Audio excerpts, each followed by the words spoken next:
జక్కయ్య అప్పటిదాకా సుంకపు గుప్తదారుడు పాపి. కింద వచనాల్లో చూస్తే పాపి అని రాయబడి ఉంటది అతన్ని. అందరూ కూడా ఇతను పాపి అంటారు.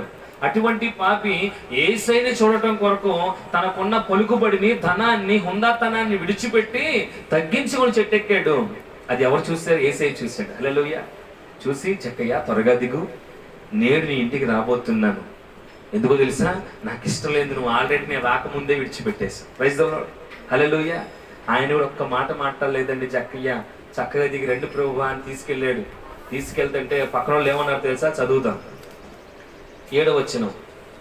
అందరూ అది చూచి, ఈయన పాపి అయిన మనుషుని యొద్ద బస చేయవేలనని చాలా సనుగుకొన్నారు. చుట్టుపక్కల అనుకున్నారు, ఏనేంటి ఎంతమంది మనం మంచిగా ఆయన అనుసరిస్తుంటే మన ఇంటికి రాకుండా ఈ పాపి, ఈ యొక్క అధిక వడ్డీలు వసూలు చేసేవాడు ఇతనింటికి ఎక్కడికి వెళ్తున్నాడు? బస చేయడానికి వెళ్తున్నారని సనుగుకొన్నారంట. మీరు ఇంకొక మాట గమనిస్తే తర్వాత చదవండి అమ్మా. జక్కయ్య నిలవబడ్డాడు. ఎక్కడ?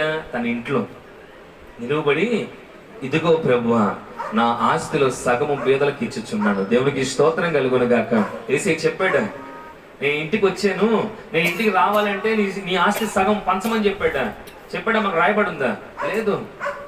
యేసయ్యకి అర్థమైపోయింది, నేను నీ ఇంటికి రాబోతున్నాను అంటే నువ్వు అర్హత సంపాదించుకున్నావంటే నాకు ఇష్టం లేదు, నువ్వు ఆల్రెడీ వదిలిపెట్టావు కాబట్టి నేను నీ ఇంటికి రాబోతున్నాను. దేవునికి స్తోత్రం కలుగును గాక. ఈ రోజున యేసు ప్రభువు మన ఇంటికి రావాలంటే మనము గుమ్మము బయటే యేసయ్యకి ఇష్టం లేనిది ప్రతిదీ కూడా విడిచిపెట్టాలి. Praise the Lord. హల్లెలూయా. ఈరోజు చాలా మంది ప్రార్థన చేస్తారు, ప్రభువా నువ్వు నన్ను చూడట్లేదా? ప్రభువా నా అనారోగ్యం ఎందుకు పోవట్లా? అయ్యా నా సమస్యలు ఎందుకు పోవట్లా? అయ్యా నాకున్న ఆస్తి ఎందుకు రావట్లా? అయ్యా నేను ఎందుకు ఇలాగున్నా, నేను ఎందుకు అలాగున్నాను, నా ఇంట్లోకి నువ్వు ఎందుకు రావట్లేదు అంటే యేసయ్య అంటాడు, నాకు నీకు మధ్య ఒక పెద్ద గోడ ఉంది తల్లి. దేవునికి స్తోత్రం కలుగును గాక. ఏం గోడ? నాకు ఇష్టం లేనిది నువ్వు అక్కడ దాచి ఉంచావు. యెషయా గ్రంథం 59లో చదువుతూ ఒక మాట ఉంటుంది.